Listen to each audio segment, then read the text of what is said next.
বাংলাদেশে কোরআনকে দ্বীনকে কায়েম করতে হবে। একমাত্র আনাতিমুদ্দিন ওয়ালা তাতাফাররাকু ফি এর ভিত্তিতে 18 কোটি মানুষ আমরা যদি ঐক্যবদ্ধ হতে পারি, বাংলাদেশের উপর আর কেউ দাদাগিরি করতে পারবে না। আজ থেকে 1500 বছর আগে আল্লাহর নবী, বিশ্ব নেতা মুহাম্মদুর রাসূলুল্লাহ সাল্লাল্লাহু আলাইহি সাল্লাম এমন এক সমাজে আবির্ভূত হয়েছিলেন যে সমাজকে আখ্যায়িত করা হয়েছিল আইয়ামে জাহিলিয়া হিসাবে। অর্থাৎ মূর্খতার দিক থেকে, নিকৃষ্টতার দিক থেকে এই সমাজের চাইতে নিকৃষ্ট সমাজ পৃথিবীতে আগেও বোধহয় ছিল না, এরপরেও বোধহয় আর হবে না। এরকম একটি অন্ধকার জাহিলিয়াতের যুগে সময়ে আল্লাহ রাসূলকে পৃথিবীতে প্রেরণ করা হয়েছিল। তিনি যখন একটু বড় হলেন, সমাজের দুর্দশা সমস্যা অবলম্বন করলেন। সেই সমস্যার সমাধানের জন্য ব্যক্তিগত উদ্যোগ নিয়েছিলেন। তিনি এক পর্যায়ে হিলফুল ফজল নামে একটি যুব সংগঠন কায়েম করেছিলেন, সমাজ থেকে সব ধরনের অন্যায় জুলুম মোকাবেলা করার জন্য। এরপর তার উপর যখন ওহী নাযিল হলো, তিনি নবী হিসাবে যখন তার দায়িত্ব পালন শুরু করলেন, তখনও তার সমাজে সমস্যার কোনো অভাব ছিল না। শত শত সমস্যা ছিল। সেখানে মাইট ইজ রাইট ছিল, জোর জার মূল্যতা আইনের শাসন সেখানে অনুপস্থিত ছিল। সেখানে গণহত্যা করা হতো, নারী নির্যাতন করা হতো, শিশু নির্যাতন করা হতো, কন্যা সন্তানকে জীবন্ত প্রতিহত করা হতো। সেখানে এরকম আরো অসংখ্য সমস্যায় জর্জরিত ছিল তৎকালীন আরব সমাজ।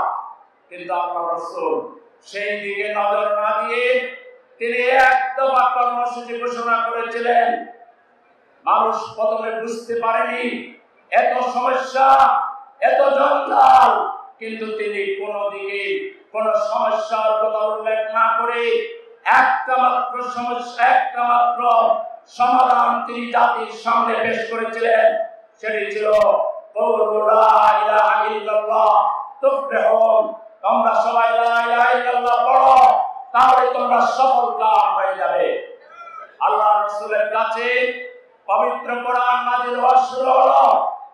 তার উপরে তার দায়িত্বের ব্যাপারে কোরআনে যা বলা হলো, তার মধ্যে একটি আয়াত, পবিত্র আয়াতে কারিমা আমি তেলাওয়াত করেছি, যার অর্থ হচ্ছে তিনি সেই সত্তা যিনি তার রাসূলকে হেদায়েত এবং সত্য দিন সহ পাঠিয়েছেন, যাতে করে সকল বাতিল দিনের উপরে এটাকে বিজয়ী করতে পারেন। আল্লাহ রাসূল কোরআন দিয়ে এই এক দফা তার কর্মসূচি, এক আল্লাহকে রব মেনে নিতে হবে, সকল বাতিলকে জাহিলিয়াতকে পরিত্যাগ করতে হবে, এর মধ্যেই মানবতার মুক্তি। এটা তিনি তার কাজে প্রমাণ করেছিলেন। মক্কার 13 বছর তিনি দাওয়াতুল আল্লাহর কাজ করেছেন, শাহাদাত আন-নাসের কাজ করেছেন, মানুষ তৈরির কাজ করেছেন। এক পর্যায়ে আল্লাহর নির্দেশে তিনি মদিনায় হিজরত করে মাত্র 313 জন কম বেশি সাহাবী নিয়ে মদিনায় কোরআন দিয়ে একটি রাষ্ট্র কায়েম করেছিলেন, যে রাষ্ট্রে কোনো চুরি ছিল না, ডাকাতি ছিল না, বেহায়াপনা ছিল না, অশ্লীলতা ছিল না। সেখানে শিশুর অধিকার রক্ষা হয়েছিল, নারীর অধিকার প্রতিষ্ঠা করা হয়েছিল, যুবকের অধিকার প্রতিষ্ঠা করা হয়েছিল। প্রত্যেকটা নাগরিক সেখানে সুবিচার পেয়েছিল। মদিনা রাষ্ট্র নামে তিনি যে রাষ্ট্র কায়েম করেছিলেন, আজ অবধি তার সমতুল্য কোন রাষ্ট্র পৃথিবীতে কায়েম হয়নি। আজকে আমাদের বাংলাদেশ সমস্যায় জর্জরিত, 53 বছরের শাসনামলে আমরা দেখেছি দুর্নীতি, স্বজনপ্রীতি, খুন, রাহাজানি, ব্যাংক লুটপাট, শেয়ার বাজার কেলেঙ্কারি। আমরা দেখেছি মানুষের উপরে জুলুম, নির্যাতন, আয়না করে নিয়ে মানুষকে কিভাবে তিলে তিলে দুর্বিষহ জীবন যাপন করতে বাধ্য করা হয়েছে। আমরা সেটা প্রত্যক্ষ করেছি। আমরা পরিষ্কার বলতে চাই, আমাদের ছাত্র সমাজ, গণমানুষ জাতির মনের ভাষায়, ইমানের ভাষায়, আল্লাহর ভাষায় তারা একটা স্লোগান দিয়েছে, উই ওয়ান্ট জাস্টিস। এই জাস্টিস যদি কায়েম করতে হয়, বাংলাদেশে কোরআনকে, দ্বীনকে কায়েম করতে হবে। একমাত্র আনাতিমুদ্দিন ওয়ালা তাতাবাররাকু ফি, এর ভিত্তিতে 18 কোটি মানুষ আমরা যদি ঐক্যবদ্ধ হতে পারি, বাংলাদেশের উপর আর কেউ দাদাগিরি করতে পারবে না। এই কোরআনের সমাজ যদি প্রতিষ্ঠা করতে হয়, তাহলে আমাদেরকে তার পদ্ধতি আমাদেরকে শিখতে হবে মুহাম্মদুর রাসূলুল্লাহ সাল্লাল্লাহু আলাইহি সাল্লামের জীবন থেকে। লাকাদ কানা লাকুম ফি রাসূলিল্লাহি উসওয়াতুন হাসানা। আল্লাহর রাসূল যদি নিকৃষ্ট একটা জাতিকে কোরআন দিয়ে, তার জীবন চরিত্র দিয়ে সংশোধন করতে পারেন, তাহলে যে দেশের 90% উপরে মানুষ মুসলমান, যে দেশের মানুষ ফজরের আযান শুনে ঘুম থেকে উঠে চা নাস্তাকে তারা হাল চাষ করতে যায়, তারা ব্যবসা বাণিজ্য করতে যায়, আবার এশার আযান শুনে নামাজ পড়ে তারা ঘুমাতে যায়, যে দেশের মানুষ আল্লাহকে বিশ্বাস করে, আল্লাহর বিরুদ্ধে কেউ কটূক্তি করলে গোটা জাতি চলে উঠে, যে জাতি রাসূলকে নেতা মানে, যে বাংলাদেশের রাজধানীকে বলা হয় মসজিদের শহর, মসজিদের নগরী, সেই বাংলাদেশকে গঠন করার জন্য আমাদের 20 দফা, 30 দফা, 50 দফা লাগবে না। আসুন আল্লাহর ভাষায় ওয়াতাসিমু বিহাবলিল্লাহি জামিআন ওয়া লা তাফাররাকু। 18 কোটি মানুষ কোরআনের ভিত্তিতে, ইসলামের ভিত্তিতে আমরা ঐক্যবদ্ধ হই। বাংলাদেশের সমস্যা সমাধানে মাত্র 5 বছর লাগবে। 5 বছরের ভিতরে বাংলাদেশ থেকে দারিদ্র আমরা হিমালয়ে পাঠাবো।